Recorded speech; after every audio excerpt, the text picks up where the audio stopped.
Ladies and gentlemen, please take your seats. Our program is about to begin.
As a courtesy to our speakers and fellow attendees, we ask that you please silence your cell phones.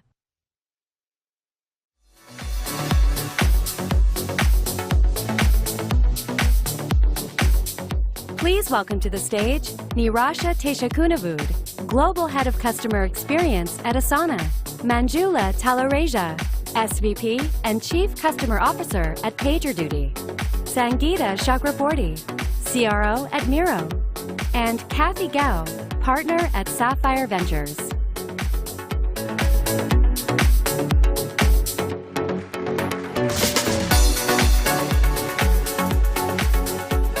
Hi everyone, it's so amazing to be here. Thank you all for coming.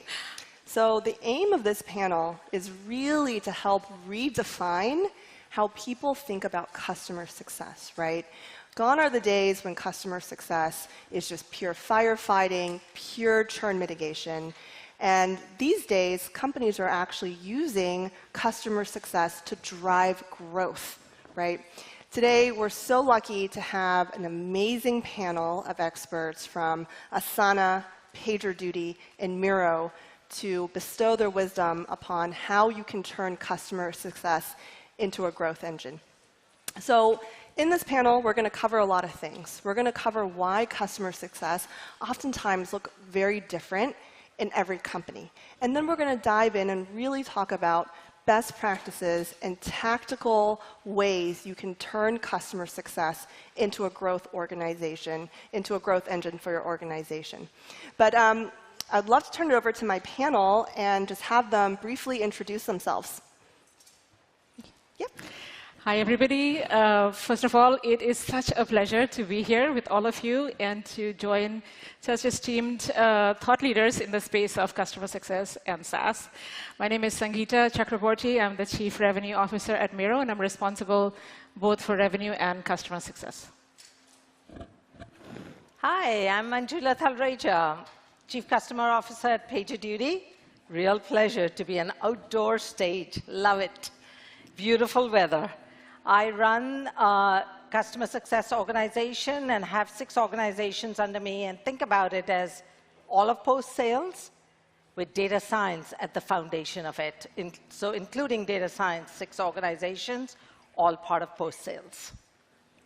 And I'm Nirasha Teshakunavud, and I get the longest name on the board winner. It's Thai, in case you were wondering. And I am at Asana, where I run all of post-sales globally. And I actually started my customer success journey in 2009 at Salesforce, when nobody actually knew what a CSM was. Mm-hmm. So just think back. Yes, that was actually the case back then. So now, look at us now. Amazing part of the growth engine of so many companies.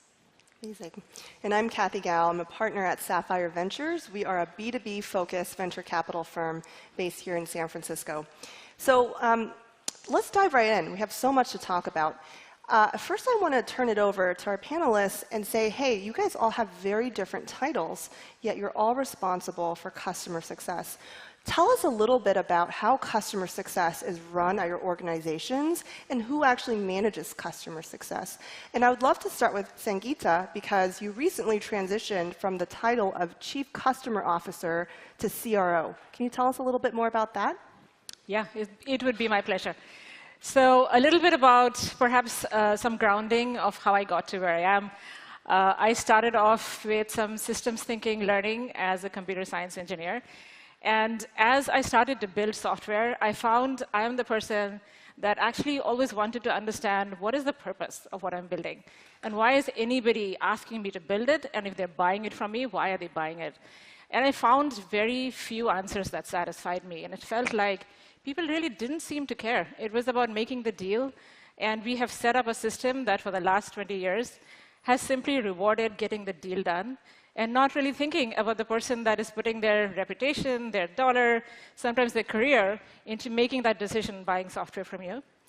The other thing that I felt this questioning led me to was the pursuit of value. And I think it's ultimately, at the end of the day, the only thing that matters is the value that we're providing to our customers. And so that has been the grounding on my go-to-market journey. I used that grounding to keep figuring out how do I drive more value, and actually eventually that would lead to more sales if I did it right. And so I found myself running what was used to be account management, and then it became customer success. Like Neeraj said, at one point there was no such term. And I was really excited because that was the beginning of SaaS.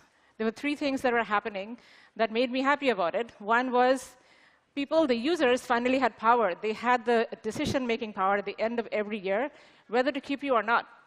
The second thing was valuations were based on that number. How much was recurring?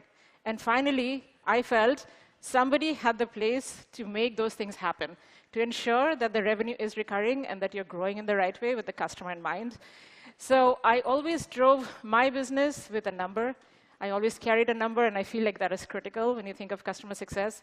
It isn't about making a customer happy, it's about the outcome you're driving. And so how can you be always thinking about giving value that allows your business to expand? I made my way into the CCO role quite a few years ago. And at many companies, depending on the type of company, I either held the expansion number or the renewals number. At Miro, I had the opportunity to work with a very collaborative team. And so I found many opportunities to get really close to the expansion part of the business. Obviously, I owned the retention part of the business. And what I think is the most important thing at Miro is it is all about the user and the customer value at the end of the day. So I had an opportunity to lead the entire business, and it has been really sort of a natural transition because that is the way the company thinks. And very fortunate here to partner with the company, and I see some colleagues here in the crowd as well. Manjula? Yeah, let's talk about customer success. I am the Chief Customer Officer at Customer Success. And like I said, I run 6 organizations: the Customer Success Management, Renewals, Professional Services, PagerDuty University, and Support. And at the foundation of it is data science, which is super important. But I think about all of you who are at different stages of pre-IPO, post-IPO companies, young startups. And typically, a young SaaS company will start focusing outside of sales on support and what I call customer service. And so let's go through that journey. Customer service is a reactive organization that is responding to customers on what technical demands they may have, answer questions, and provide support, which is very different than a customer success organization. So if you think about the maturity curve, you think about it in terms of moving from customer service to customer retention, where renewal business in the SaaS business, the CAC, the customer acquisition cost, is high. So retaining overall a customer starts becoming super important. And that is core to making sure that your churn numbers are low.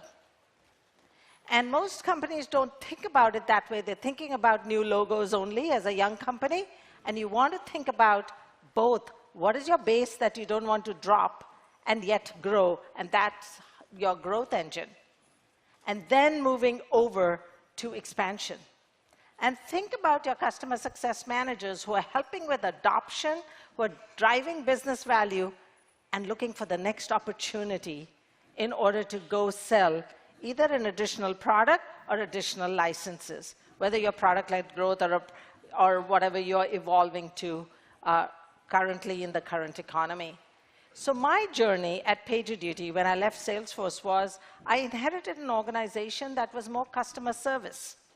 And I grew them to becoming more focused on retention.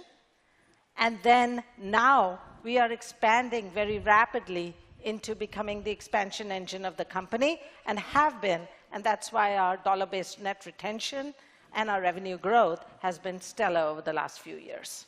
So very powerful for customer success to play a very important role within the SaaS companies. Naracha? Well, I mentioned earlier that I started at Salesforce in 2009. 2008 was a little bit of a financial crisis, and all of a sudden, Salesforce, like many companies, woke up to the fact that the leaky bucket analogy, there was a lot going out the bottom. And ultimately, as Manjula said, it's cheaper to save $1 than to go acquire a new $1. And this was kind of the beginning of Salesforce's focus on customer success. Prior to this mini crisis, customer success had reported up into sales around the world, and it was all pulled out as a single post-sales organization, which actually is common in many companies. And back then, again, it was very nascent. There was no, where do you hire a CSM for? What is a CSM? You know, Nick Mehta and Gainsight, it was just like an idea in his head. He hadn't actually formed the company yet.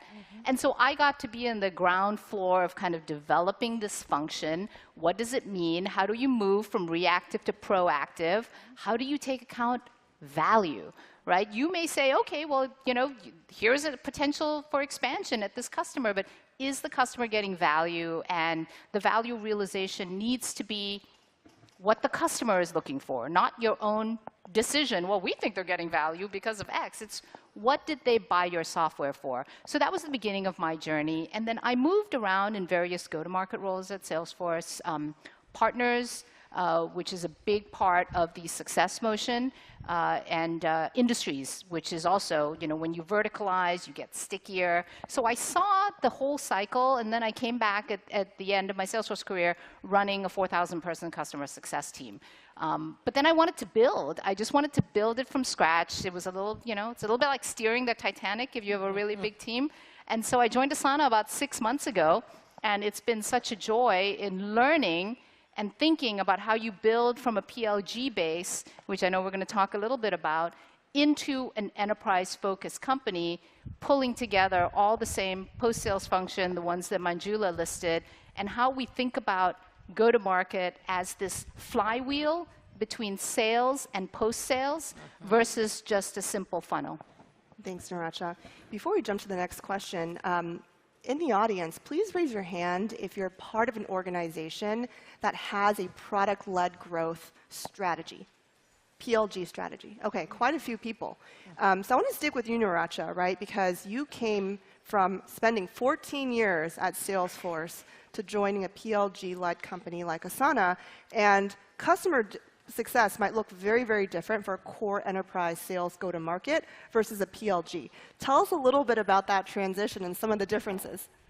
Yeah, it's definitely been a learning journey. Like, you read about PLG, you understand it, and then it's very different experiencing it. I mean, PLG growth typically happens with viral adoption. It typically happens bottoms up, and I was used to very much a top-down motion. Let's understand the actual value metrics that the customer is buying for. Well, if you're dealing with 4 different departments that ended up, you know, with credit cards with a whole bunch of users, their goals are not the same, and they're very different across functions. So I think that was one. How do you adapt? How do you figure out what the most valuable outcomes are for the customer when the customer often started without having those defined? So that was definitely one thing.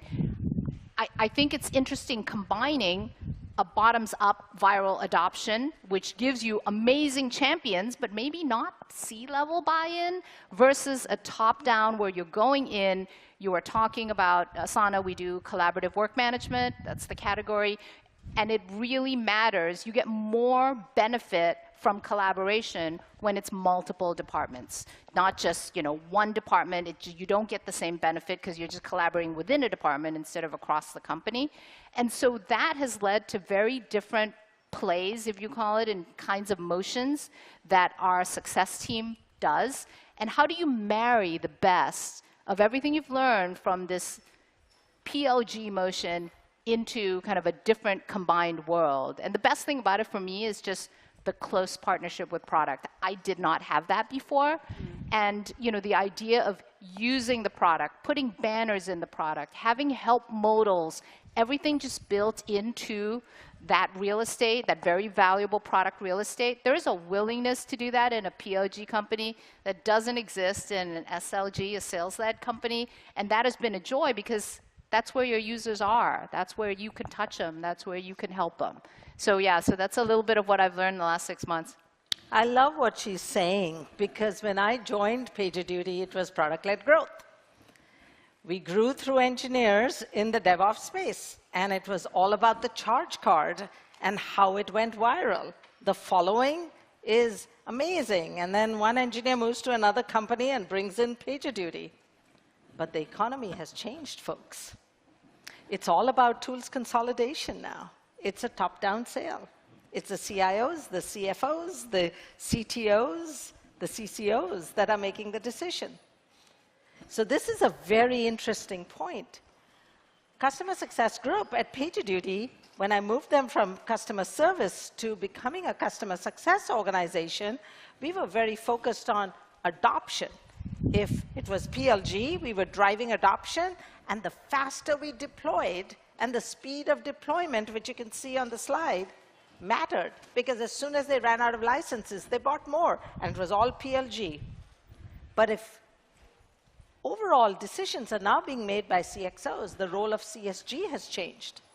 And that's why expansion and becoming the growth engine is so critical for the Customer Success Group, and I'm calling it CSG because it's the acronym for Customer Success Group.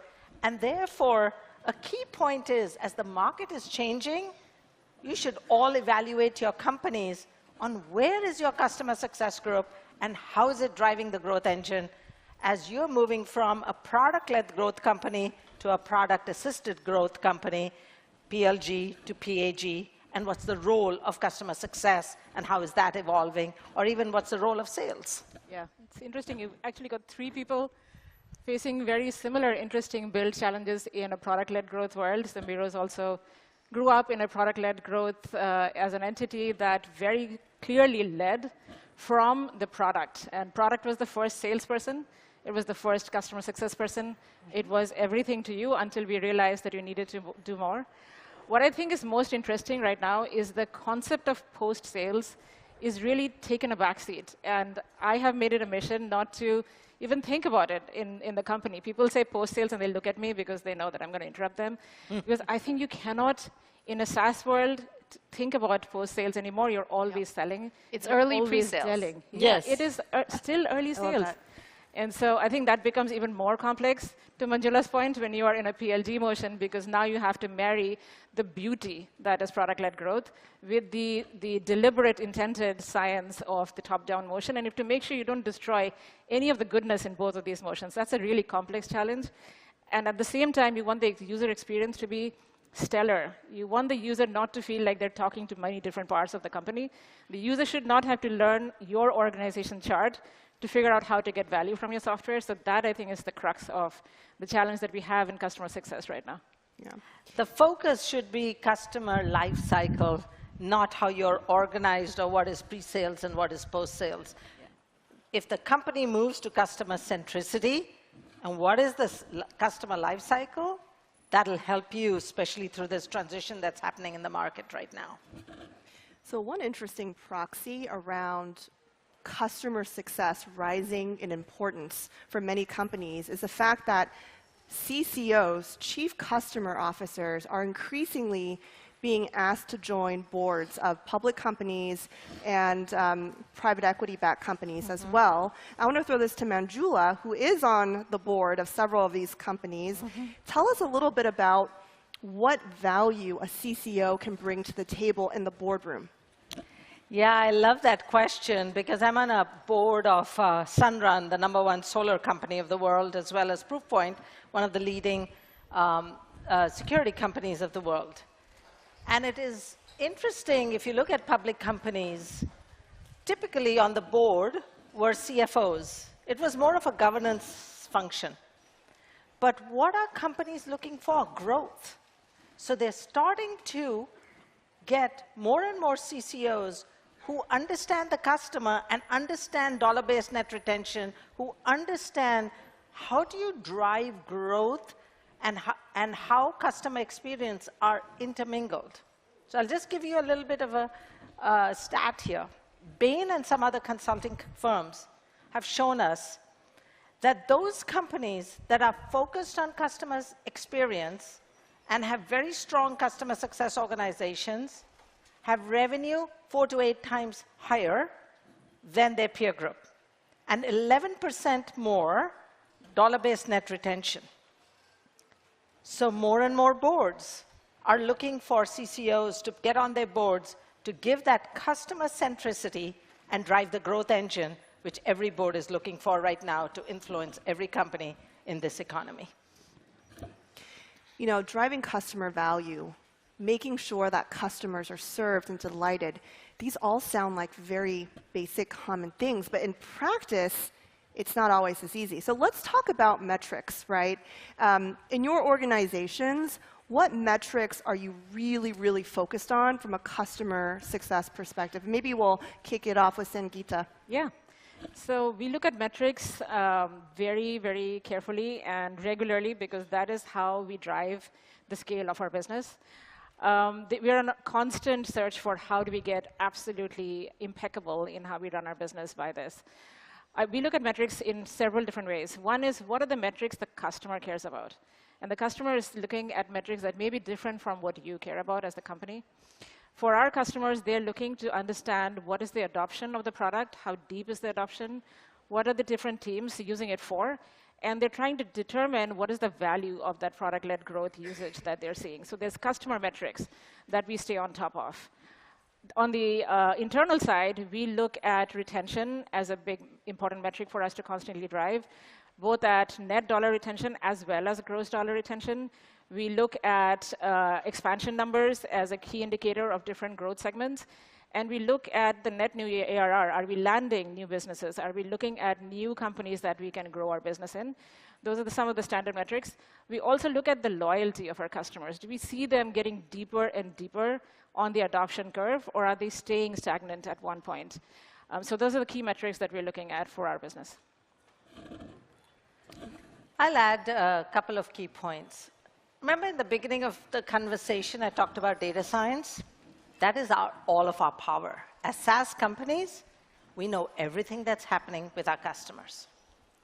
And using data science to drive metrics is super critical. So make sure your customer success group has data science there, because it isn't about just adding more people. It's about how you drive the reduced cost to serve and yet drive growth. And data science gives you a lot of pulse in terms of your customer. I'll put something that is controversial here. I think NPS and CSAT is old world. And the reason it's old world is, think about NPS and CSAT. It's survey-based. The customer's filling out survey. You don't have a pulse of 100% of your customers. Maybe 50%, maybe 20%, maybe 10%. But you need to know everything about every customer. So the points that Sangeeta brought up, very critical in terms of driving churn, driving retention, but also expansion. So here is what we do internally in terms of our organization. Myself and the head of sales have the exact same comp model. Net new ARR, which is ARR minus churn. My directs, and we've really built this into an art, and actually we optimize it every year. My directs are on expansion and percentage and churn. But the individual contributors under them are on basically churn and downgrade, speed of deployment, and number 3 is adoption. So what we've done is we have done the checks and balances and really created a healthy tension to really drive all aspects of the business. And we continue to fine-tune it at the beginning of every fiscal year. I totally agree that the teams need to be aligned. So if you have a sales team that just focuses on new bookings and a success team and renewals team that just focuses on renewals, you get a lot of tension. So having all the teams be on, let's say, NRR, which has both those components, is a great way to go. The one thing I will caution you about, which maybe was true a couple years ago when the macro was a little bit better, is that your NRR, your growth can hide your loss because you're growing so well that as your negative rate grows, it's kind of masked. So NRR is a great metric, but looking at the components is really important as well. Yeah. And just to share my perspective as an investor, when I'm looking at a company, top 3 metrics I'm typically looking at from a financial profile perspective: growth, efficiency, and NDR, right? NDR is so important, and there's such a big role that customer success, or whatever term you want to use, plays a role in it. Because it's 2023, and I can't go more than an hour without mentioning AI, I want to ask about the ways AI and automation more broadly can be incorporated into customer success, and if there are any caveats. And I also want to ask the audience, in about 5 minutes, we're going to open it up to questions. So start brainstorming any questions you might want to ask our panelists. So I think, first of all, this is the 3rd wave of AI, and I was part of the 2nd wave of AI maybe 5 or 6 years ago. And AI, like any other tool, is what we make of it, and we have to be very careful. So first of all, massive disclaimers that if we are not using the right data to look at the conclusions we're driving, we could take AI and go drive off a cliff with it. So I would say treat it with extreme caution. But on the other hand, it has taken away the monotony of a lot of the work that the customer success team has to do. So the areas that I think we can do a lot more to supplement the work that they're doing, where you still want to have the human being be the one driving the decisions, is to understand the intelligence of the usage.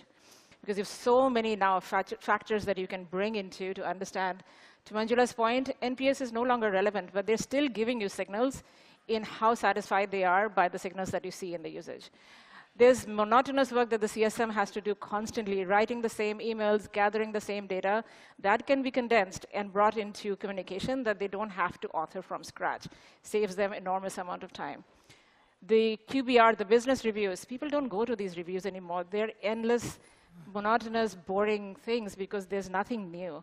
You can use data insights differently with the help of AI to give them insights that they've never had before. So I think it's both labor-saving, it's more insight-driving, but we have to be careful about how we use it. I think at PagerDuty, we are pioneers in this whole space of Gen AI and automation. And I'll tell you why.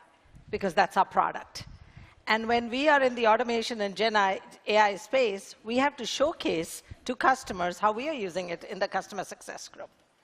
So here are 2 or 3 factors how we are using it, and actually, to Sangeeta's point, saving millions of dollars. So let me give you a couple of examples. When a disruption happens on our digital platform, all of the status page that goes to our executives as well as to customers is generated with Gen AI. Think about in seconds, the customer's finding out there's a disruption and status page. And we are providing that not only internally, but we're doing it with our customers. Automation.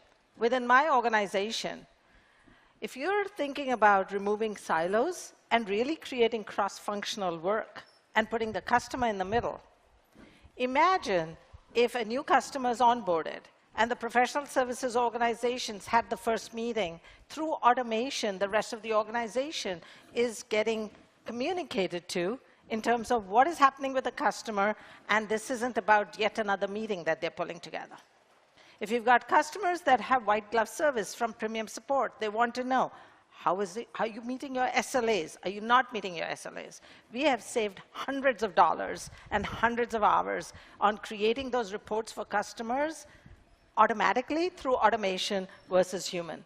So think about CSMs in the future and concierge CSMs and moving them to becoming doing more work that is very valuable versus the mundane work they do, because automation is going to take all that away.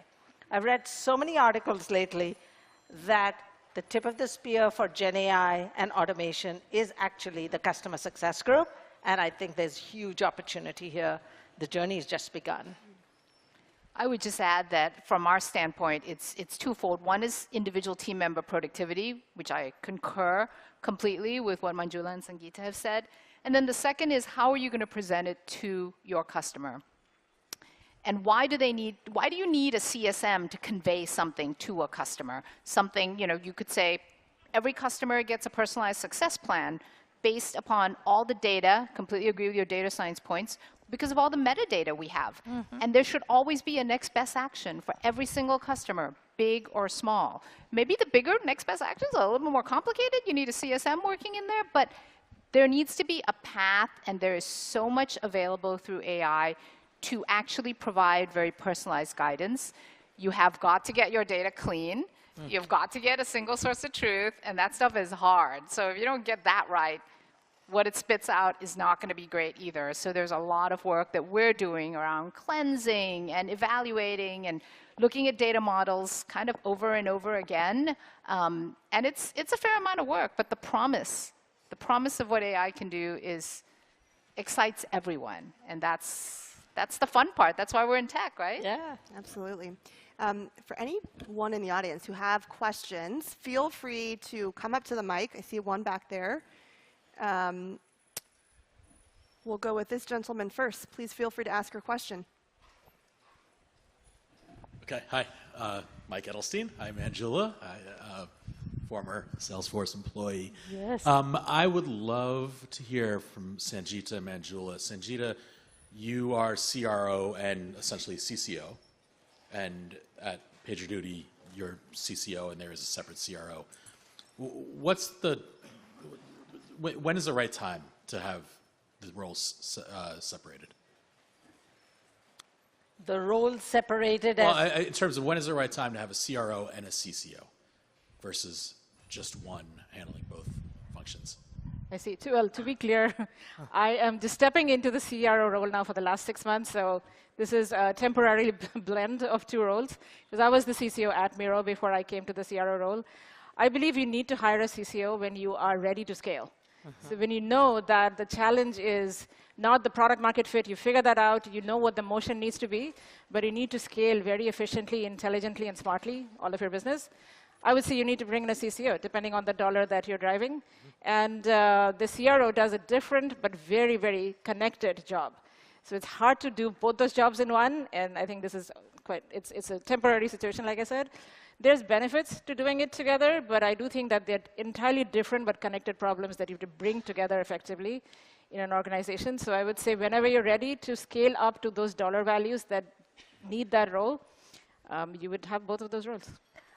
Lovely to see you again. My point of view is very similar to Sunita's. It's about scale. So when did PagerDuty hire a CCO? Really when they went IPO, about $150 million, and now we are a $500 million company in 3 years, because that scale was required. Yep. But I do want to amplify a point. Customer success needs to start from the very beginning. Don't wait when scaling. Yep. Because to Niraj's point, you need to be collecting data and having the pulse of your customer from day one. Otherwise, you'll be busy cleaning data in the long run. You got to understand what is the business outcomes your customer's achieving, because that's how you're going to drive your expansion. If you're getting ready to grow as a company and ultimately go IPO, you got to lay those seeds now, otherwise those trees are not going to grow. Thank you. All right, let's take a question from the middle. Thank you, guys. Manjula, you had mentioned when you were talking about metrics at the individual contributor level, how you were measuring speed to deployment and adoption How do you measure those in the system, or what is your kind of protocol to actually measure success there? Our data science tracks it all. So between our data science system and our Salesforce, which is what everything sits on. So I'll give you an example on speed to deployment. We have done enough research that if the customer is 90% deployed, they will get more, they'll buy more licenses. So it's a speed to getting to 90%.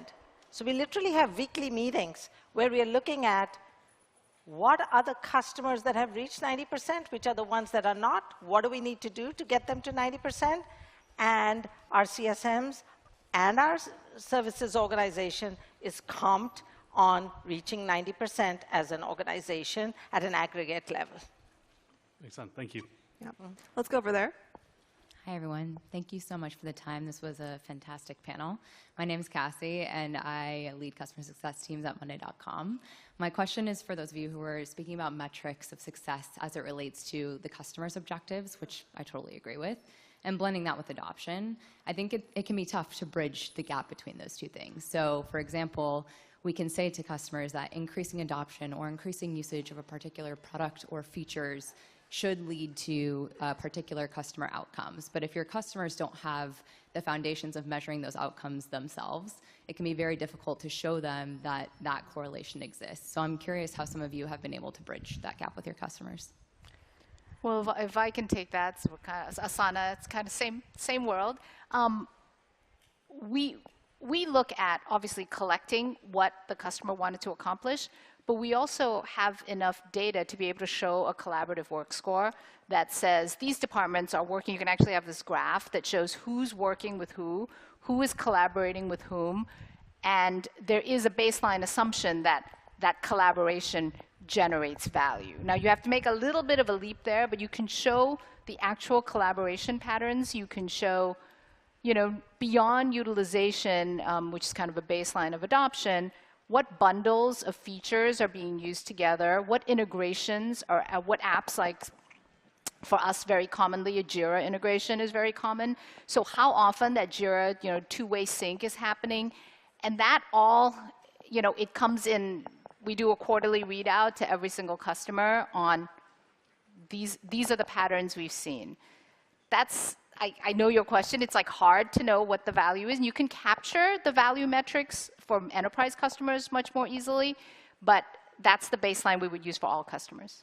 Yeah, agreed, and very similar to how we do it, obviously, because we're in the same space. But I think that assumption these days with the current economy is getting challenged a little bit more. People are dissecting each of those purchasing decisions and wanting to know, you know, are you just giving me something to directionally be confident in, or how do I truly take this into an ROI discussion internally? So yeah, exactly, I totally It's a familiar problem for us as well. I will say that Miro grew up in the collaboration space, but what we eventually saw from the data is that people are actually driving their product and development services on Miro.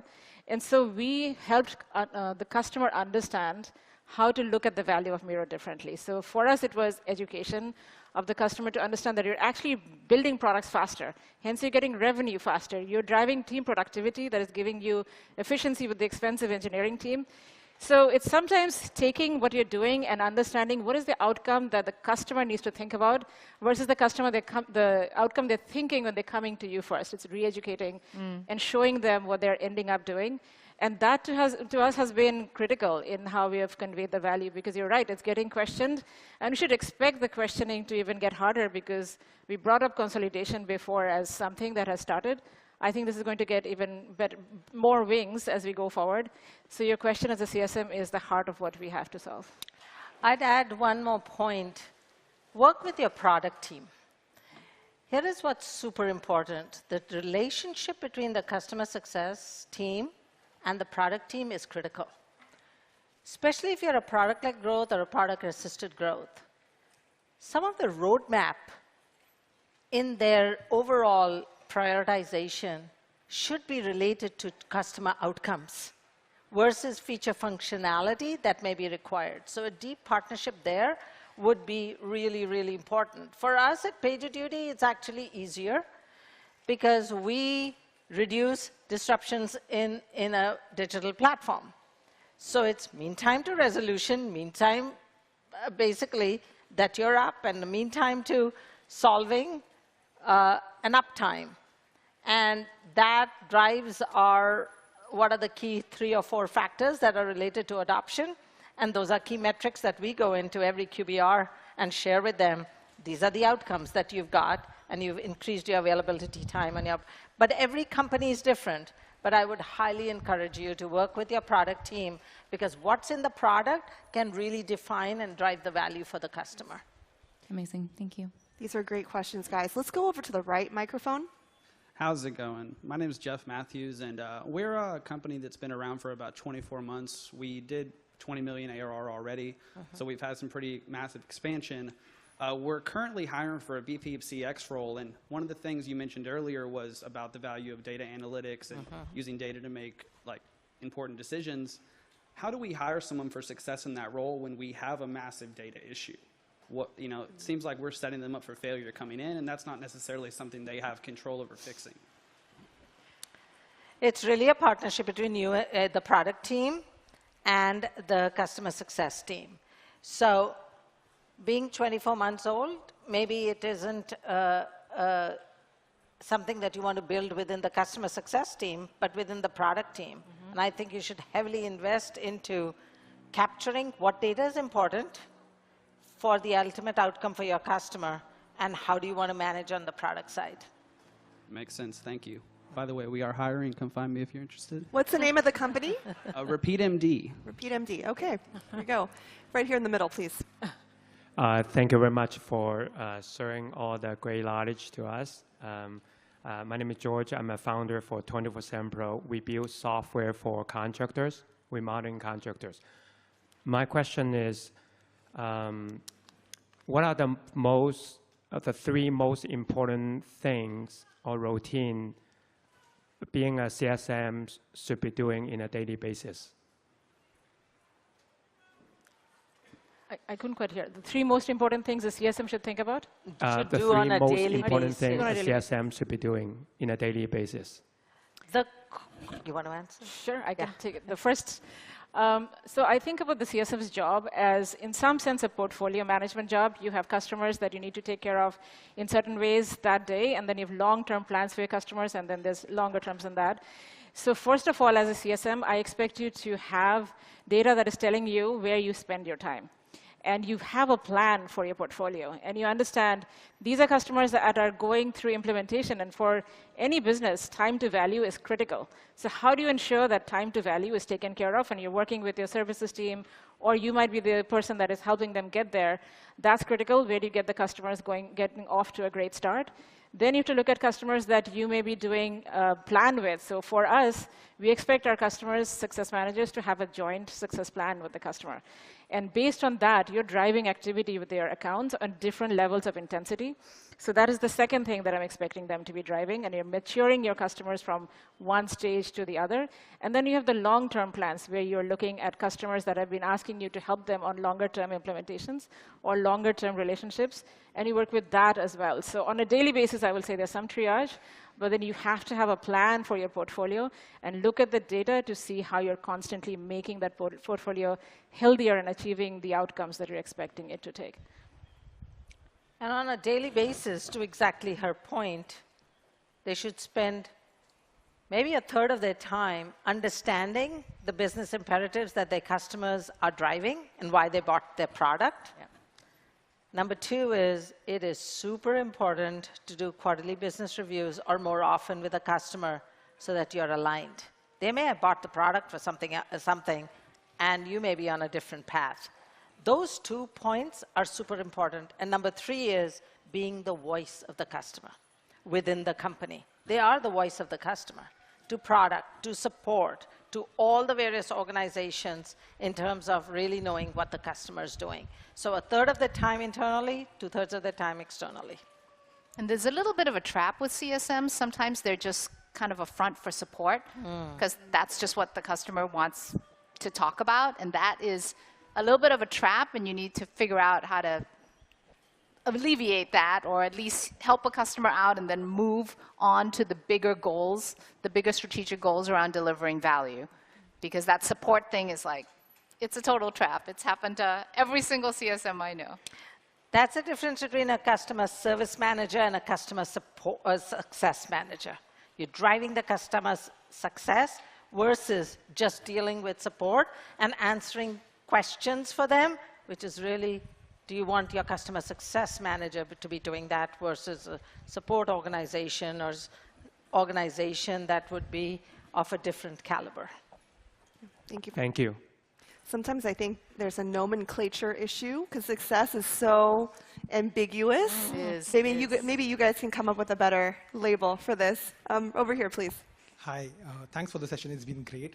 I am Harsh. I lead operations for UpGuard. We are in the cybersecurity space, and we do about $30 million in revenue. So as we've scaled, we've realized that the compensation structure that's worked for the CS team so far is not working. Like, we have to change that as we move towards the 100 million. So what you said, Manjula, about how it's done at your company was really, really insightful. So my question is more for Sangeeta and Niracha, is like, if you could give us some insight into how the success teams are, like the compensation structure is built there, or some insight that it'll be really helpful. Yeah. It is, as Manjula said, it's something that we are looking at almost all the time, and we reset it every year to make sure we're doing it right. So we started off with customer success being incentivized on equal parts retention and adoption. And we feel that that was not sufficient because it was forcing the CSM team to almost turn a blind eye towards growth. It was, let's make sure I have the customer, they've adopted, and they've retained. And we felt that it was doing a disservice to the ultimate outcome that we're trying to drive. So now the customer success teams and the sales teams have the same metrics, but with different weights. So the sales team also cares about retention, which we did not have before, but it's a far smaller weight compared to the new business that they're driving. And we did the mirror image to that for the CSM team. So we gave them incentives to retain. Adoption is going to automatically be part of this because you cannot do retention without it. But they also have to think about how are you growing the customer? What do you need to do to grow the customer? So now incentives are aligned and have removed friction, which has been amazing to see. Same, what she said. Okay, great. Thank you so much. Unfortunately, guys, we are out of time. Thank you so much for this wonderful panel. Obviously, this is a very, very important strategic topic. There's a lot of uncertainty around it. Thank you so much for sharing your insights. Thank you. Thank you. Thank you.